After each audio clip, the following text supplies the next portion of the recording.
The Tale of Benjamin Bunny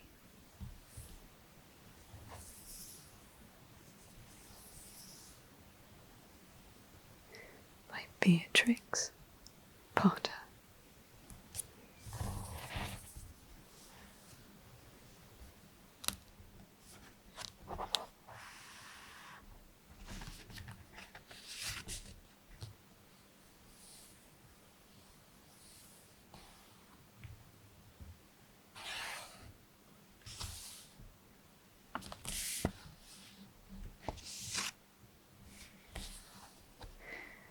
For the children of Sorry, from old Mr. Bunny.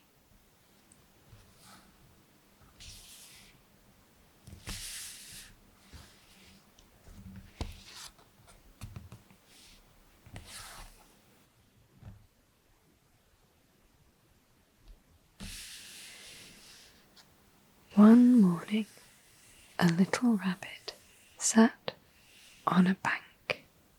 He pricked his ears and listened to the trit-trot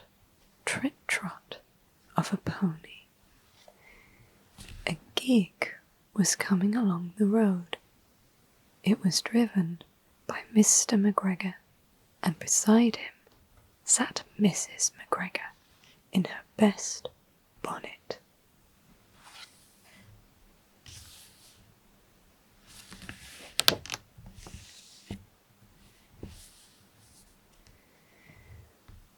As soon as they had passed, little Benjamin Bunny slid down into the road and set off with a hop, skip, and a jump to call upon his relations, who lived in the wood at the back of Mr. McGregor's garden.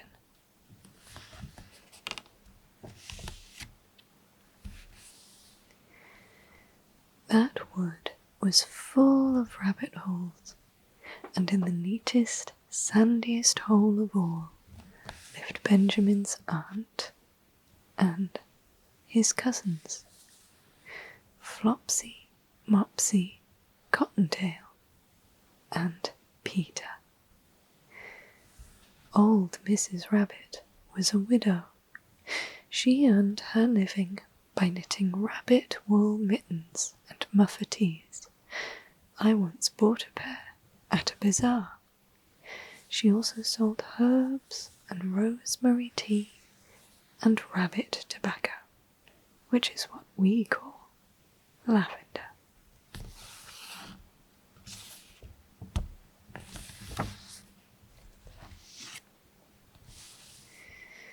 Little Benjamin did not very much want to see his aunt. He came round the back of the fir tree and nearly tumbled upon the top of his cousin Peter.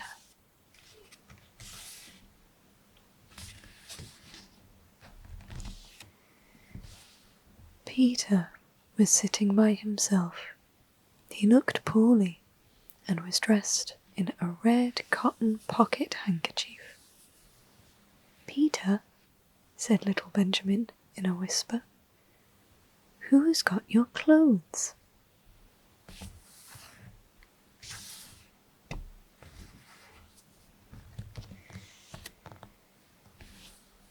Peter replied, "The scarecrow in Mr. McGregor's garden," and described how he had been chased about the garden and had dropped his shoes and coat.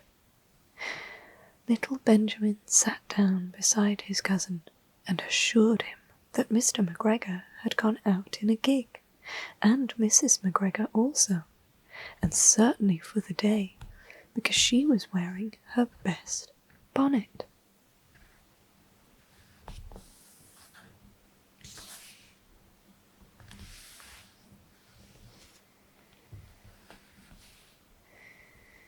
Peter said he hoped that it would rain. At this point, old Mrs. Rabbit's voice was heard inside the rabbit hole, calling "Cottontail, Cottontail, Fetch some more chamomile. Peter said he thought he might feel better if he went for a walk.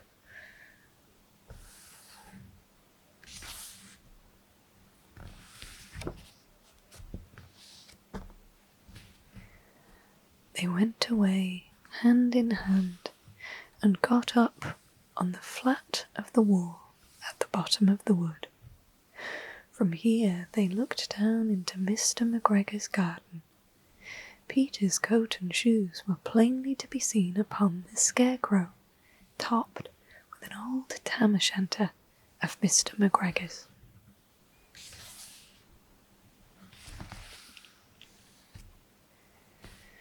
Little Benjamin said, "It spoils people's clothes to squeeze under a gate. The proper way to get in is to climb down a pear tree." Peter fell down head first, but it was of no consequence, as the bed below was newly raked and quite soft.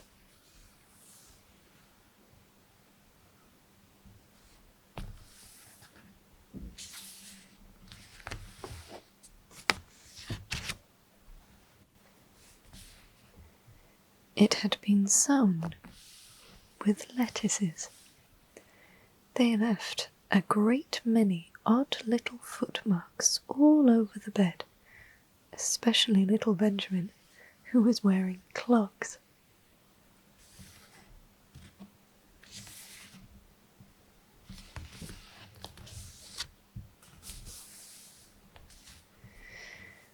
Little Benjamin said that the first thing to be done was to get back Peter's clothes, in order that they might be able to use the pocket handkerchief. They took them off the scarecrow. There had been rain during the night.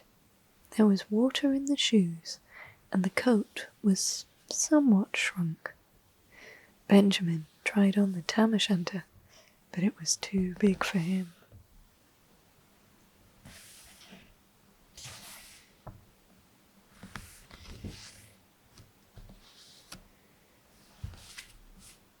Then he suggested that they should fill the pocket handkerchief with onions as a little present for his aunt. Peter did not seem to be enjoying himself. He kept hearing noises.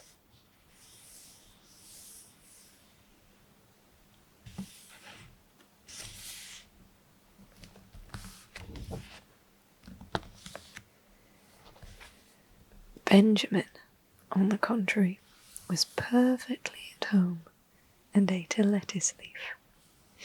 He said that he was in the habit of coming to the garden with his father to get lettuces for their Sunday dinner. The name of little Benjamin's papa was old Mr. Benjamin Bunny. The lettuces certainly were very fine.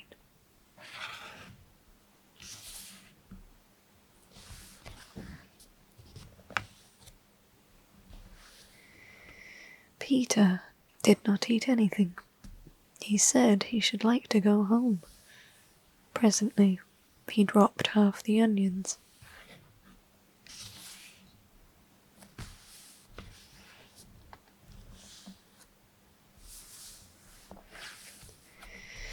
Little Benjamin said that it was not possible to get back up the pear tree with a load of vegetables. He led the way boldly towards the other end of the garden.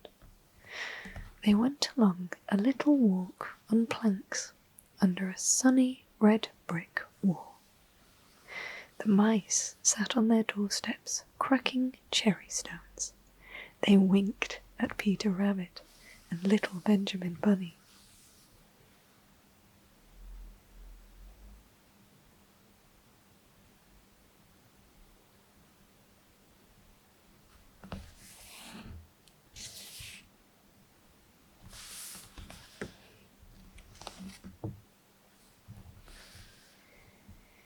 Presently, Peter let the pocket handkerchief go again.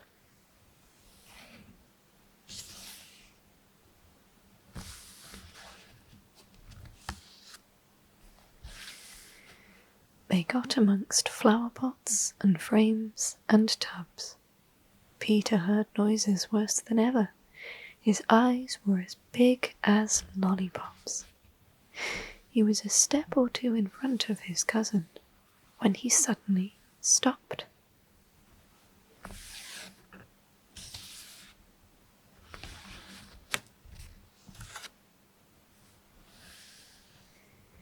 This is what those little rabbits saw round that corner. Little Benjamin took one look, and then, in half a minute less than no time, he hid himself and Peter and the onions underneath a large basket.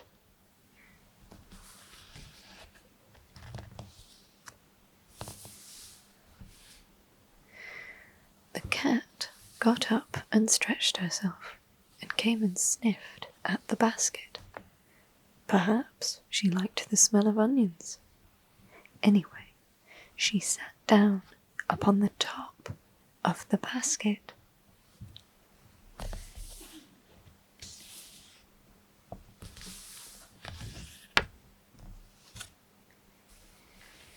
She sat there for 5 hours.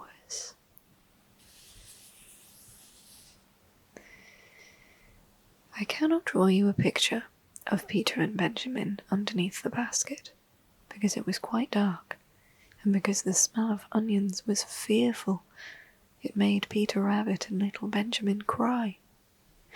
The sun got round behind the wood, and it was quite late in the afternoon, but still the cat sat upon the basket.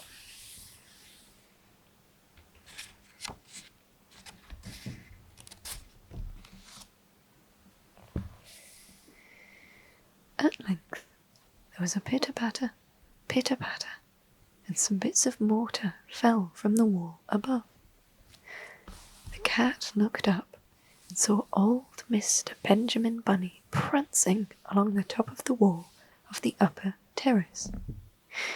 He was smoking a pipe of rabbit tobacco and had a little switch in his hand.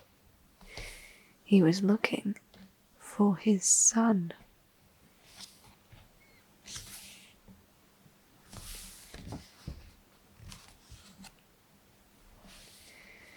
Old Mr. Bunny had no opinion whatever of cats.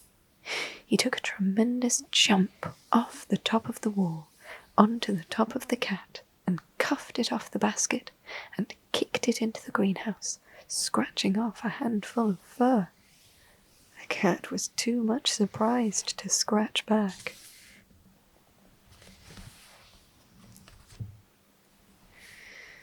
When old Mr. Bunny had driven the cat into the greenhouse, he locked the door. Then he came back to the basket and took out his son Benjamin by the ears and whipped him with the little switch. Then he took out his nephew Peter.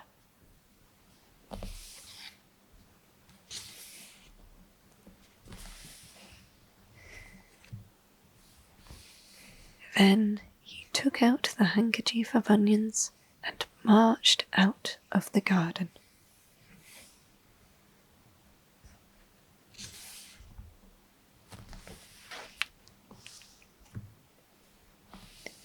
When Mr. McGregor returned, about half an hour later, he observed several things which perplexed him.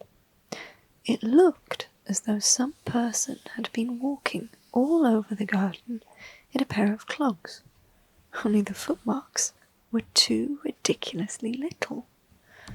Also, he could not understand how the cat could have managed to shut herself up inside the greenhouse, locking the door upon the outside.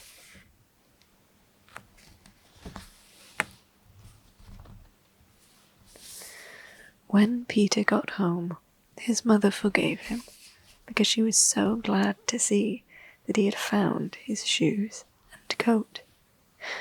Cottontail and Peter folded up the pocket handkerchief, and old Mrs. Rabbit strung up the onions and hung them from the kitchen ceiling with the bunches of herbs and the rabbit tobacco.